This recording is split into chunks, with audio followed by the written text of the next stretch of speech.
Hello, everybody. Jack here, and today I want to look and explore into a few relatively scientific ideas that help explain power dynamics in our day and age. So, here we go. Today I want to talk about the seeds of historical dominance.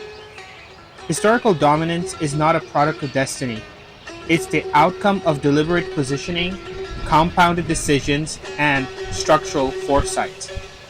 The framing of the idea of the seeds of dominance highlights or aims to highlight how early moves, whether material, ideological, or institutional, create long arcs of influence that shape centuries of geopolitics and cultural hierarchy. Once embedded into the system, these early advantages often become self-reinforcing, producing an illusion of natural superiority where there is in fact just strategic inertia. So the first idea I want to look into is how small choices have big and large ripple effects. And this is the case because nations, empires, and movements achieve historical dominance do so by locking in strategic advantages during the early windows of opportunity. When competition is still fragmented, systemic inertia hasn't formed yet. These early choices create feedback loops that scale over time.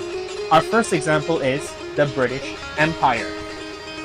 Their early investments in naval, commercial monopolies and maritime insurance infrastructure allowed them to dominate not just through conquest but by creating economic dependencies on British-led systems of trade. The empire's global presence wasn't built solely on brute strength, but it was built on the architecture of early control institutionalized by the East India Company, financial banking hubs, and the projection of common law. Compare them with continental empires like the Austro-Hungarian Empire or the Mughal Empire, who were powerful by the way, but they failed to optimize for early mobility and ideological export.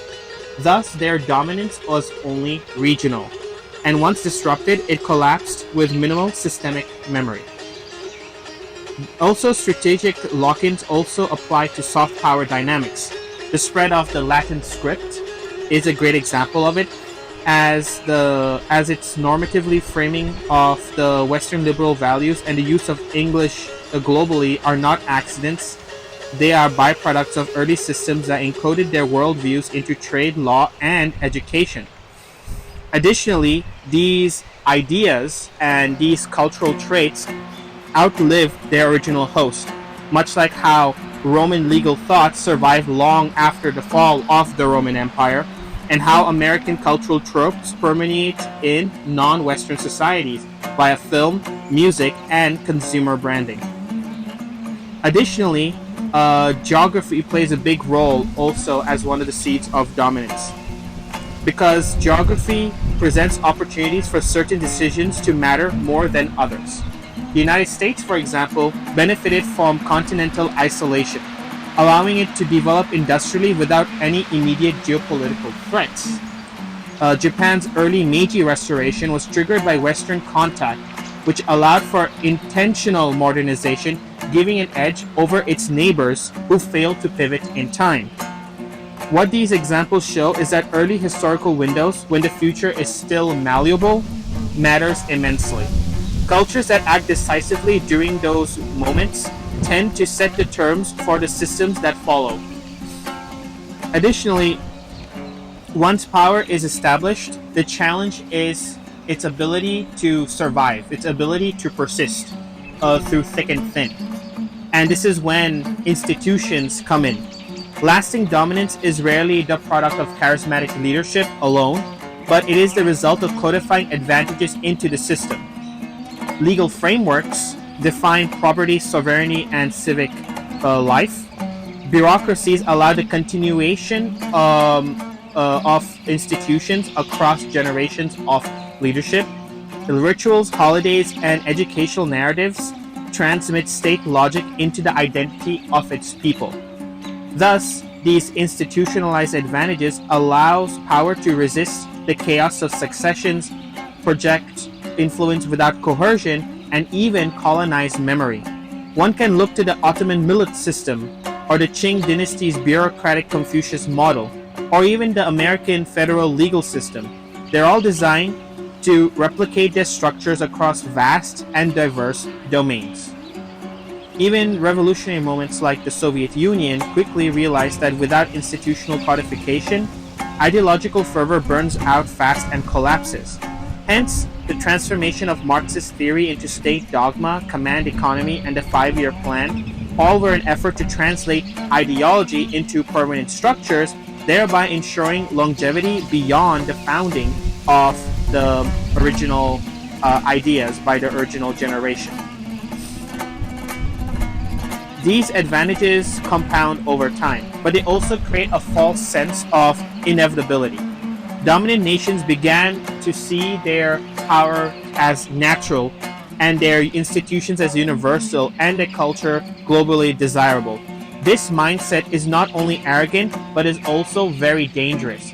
It is also that stage in the meme of hard times create strong men create good times create weak men.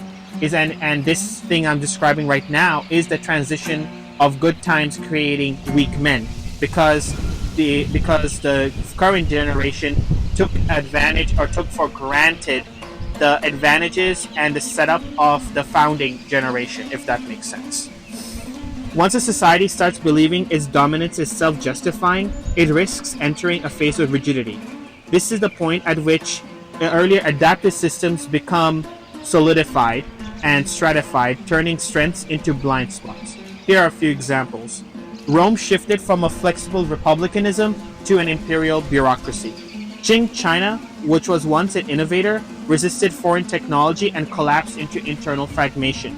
The United States, once a master of industrial disruption, now struggles with internal disunity and also institutional status. Domination without critical self-reflection leads to strategic fragility, especially in an era of asymmetric, decentralized challenges, everything from cyber warfare to ideological insurgencies. Thus, we can conclude that dominance is not achieved through raw force alone, but through foundational decisions that encode power structures and perception and memory. What I'm trying to capture here is the essence of strategic foresight. What matters most is not the size of a society's army or GDP, but how early its leaders recognize its leverage points and how effectively those leverage points are institutionalized across generations. It is possible to revive a declining power, but by only tracing back to its original seed, reassessing which ones must be replanted and which ones must be pulled out, is the only way you can revive a declining power. Thus, we can summarize this video into one sentence. Not simply in winning battles, but in designing systems that keep winning after battles are over is how a society, nation, empire maintains its dominance. I hope you enjoyed this video, and let me know what you think, and let's have a discussion down below.